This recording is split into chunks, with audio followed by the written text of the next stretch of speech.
Hi everybody, it's Sally from Sally Stampers. Thank you for joining me today.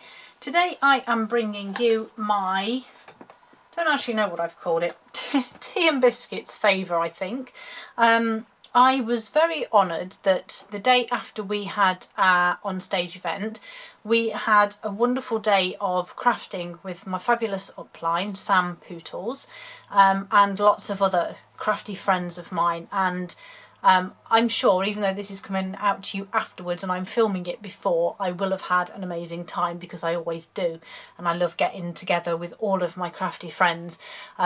It's just wonderful. And so I was very honoured that Sam asked me to do a make and take at our retreat. I've not done one before and I am extremely nervous, but I'm hoping it will turn out okay. But this is what we're making. So it is a little pouch, if you will, and it has a tea bag and a couple of biscuits inside, because nothing goes better than tea and biscuits, right?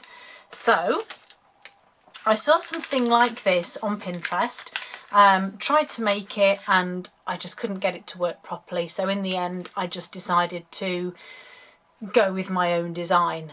So this one is slightly different. But yeah, I think it's super cute, and hopefully a recipient will find them super cute too. Ignore those two holes there. I didn't have time to remake this one, and you know, so anyway, these are my sort of ones to show you. So I'll show you how to make them. As you can see, I've used Bermuda Bay and Gorgeous Grape, so I will be making this one in Poppy Parade to go with it.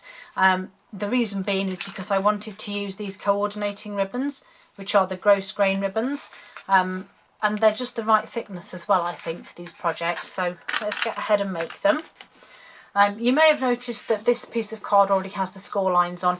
I was getting so prepared and so ahead of time, and I got carried away and scored this one, but don't panic because I am going to redo the scoring with you. So to start off with then, you will need a sheet of cardstock that is 7.5 by 9.25 inches, or in centimetres it's 19.5 by 24. On the short side, we're going to score at 2.5 and 5 inches. So as I said, I'm going to rescore as if I'm doing it for the first time. So 2.5 and 5, which in centimetres is 6.5 and 13. Then on the long side, we're going to score at 3/4 inch, which I will do. And in fact, when I do my 3/4, I always do it this way and use the score this side, because it just gives you more card to hold on to. So that's my 3/4. Then 1.5, 4.25, 5, whoops, made the arm out, 7 and 3/4, and 8.5 inches. And in centimetres that will be 2, 4, 11, 13, 20 and 22 centimetres.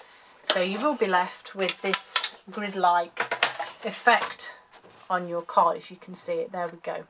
Okay, so it doesn't matter which end you have as the top or the bottom, but obviously you need to pick one.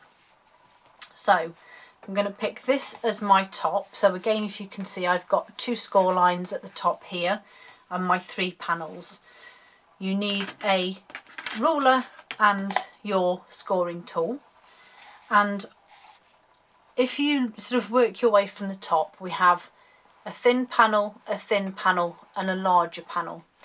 At the bottom of the larger panel, you need to mark 1 centimetre up from the score line, and likewise on the other side, 1 centimetre up, make a little mark. Okay, so can you see now I have 1 mark there and 1 mark just there, and we're going to join that mark up with the top opposite corner. So for the right hand side, it's the top left corner,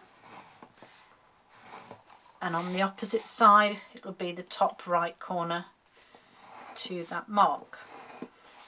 Okay, so you've now got 2 triangles just at the top. That's all you need.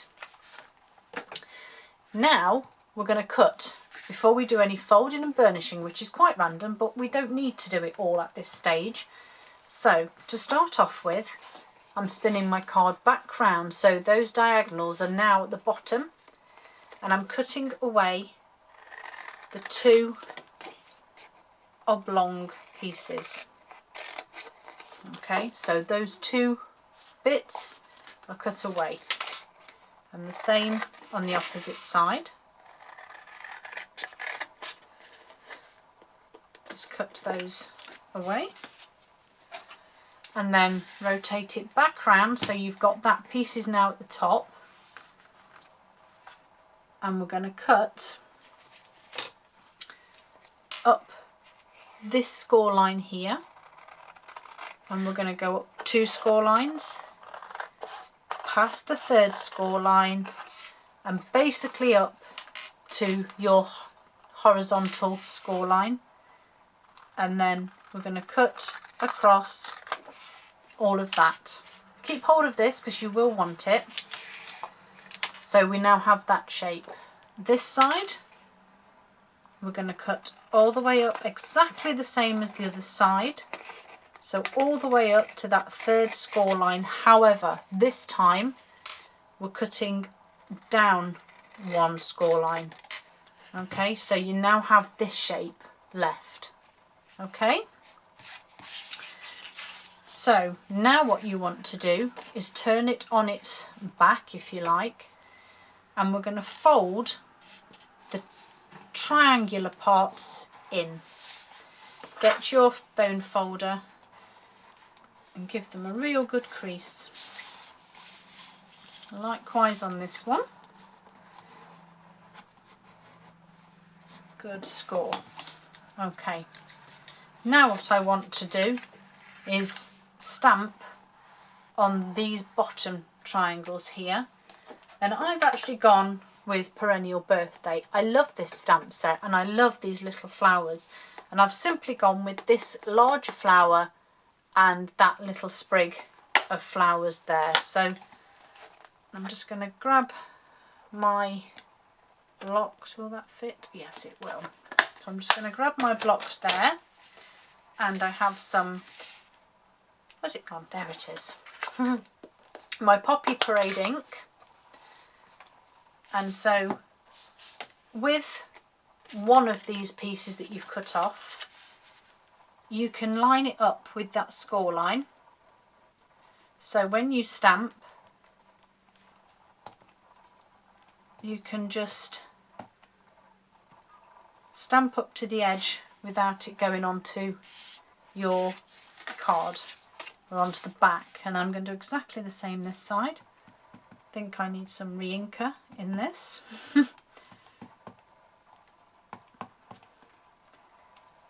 Okay, that one's slightly short, but it's okay. And then I'm going to do exactly the same with my smaller one here. So I'm just adding my flowers in. Put one there, one there.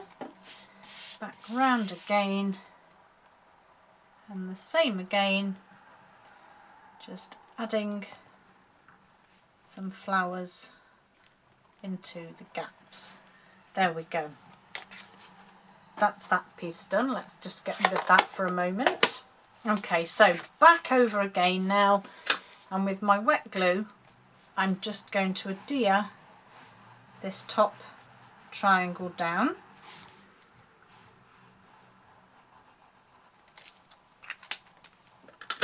So I'm just going to fold that over there. Again, just using my bone folder just to make sure that glue's spread around and is stuck. Likewise on this one. And now we will be going against the normal rule of thumb with our folding. But what we're going to be doing is fold this piece in. So the one without the bottom, fold this piece in, and then this one will go over the top. Okay, then you need to fold your bottom panel up there and crease, and then equally the ones opposite, and I will show you in a second what I mean. So we have this, I suppose it actually looks a little bit like a person. So we're going to fold the one without the bottom in first. This one goes over the top, and then actually we're going to be folding it back upon itself. So you've got the bottom piece here, and then that will sit down, and then it's a concertina effect with the top. They will pinch together, and there's your little pouch. So let's adhere some pieces here. So I'm actually going to use, surprisingly, tear and tape on this bottom piece here. So just pop, I'm going to use a couple of strips. Oh, I need to clean these scissors again. Across the bottom there.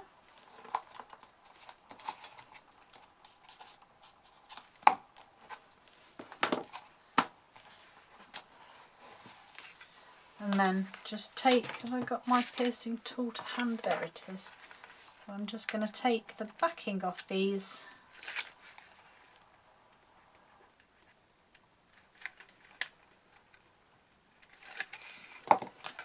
And now I can fold this over, and then make sure you've got this at a 90-degree angle, and just fold that bottom piece under. So there you can see your little tea bag pouch, but obviously we need to add our biscuits in here. And so, wait a minute, my mind has suddenly stopped working. There we go. So I need now my biscuits. So these are, again, I bought these off Amazon. I got a great big box full of them, so they were perfect for what I needed. There's 2 biscuits in each, and they're perfect. But when you pop them in here, you will see that they are just a fraction too big.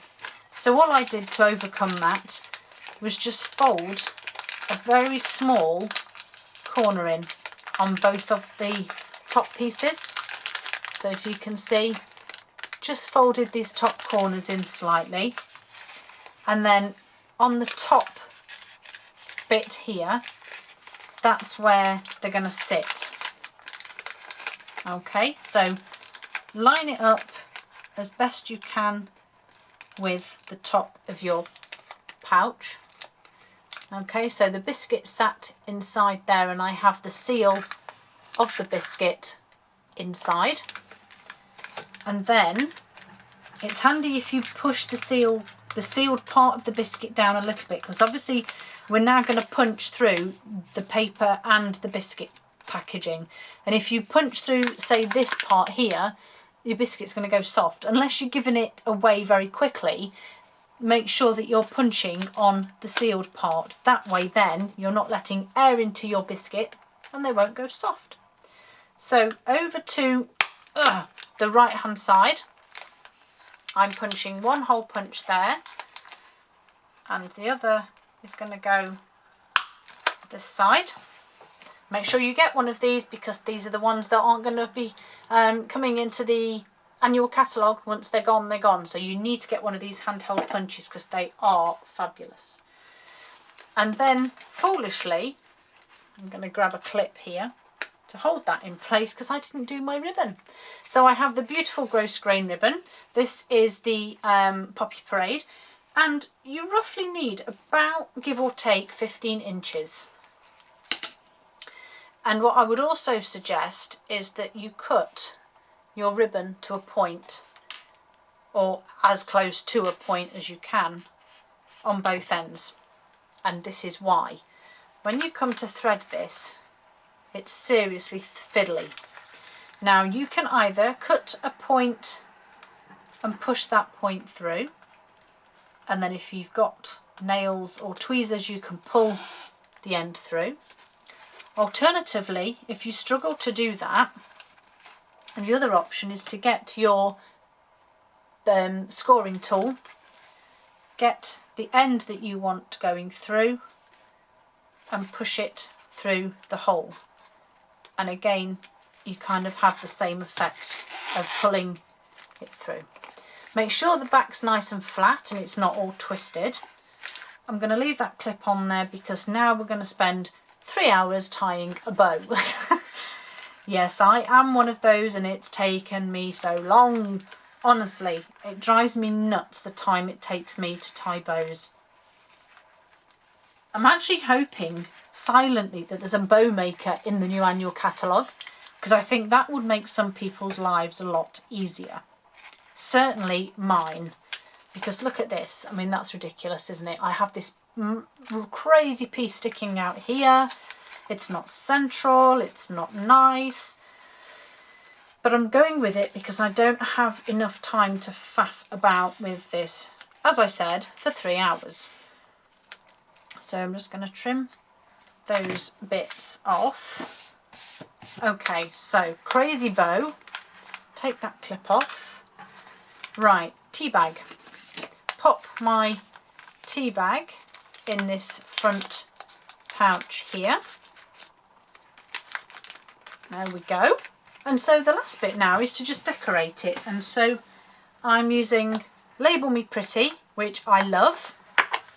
Have some Whisper White here, which as you can see I've been using on various other projects.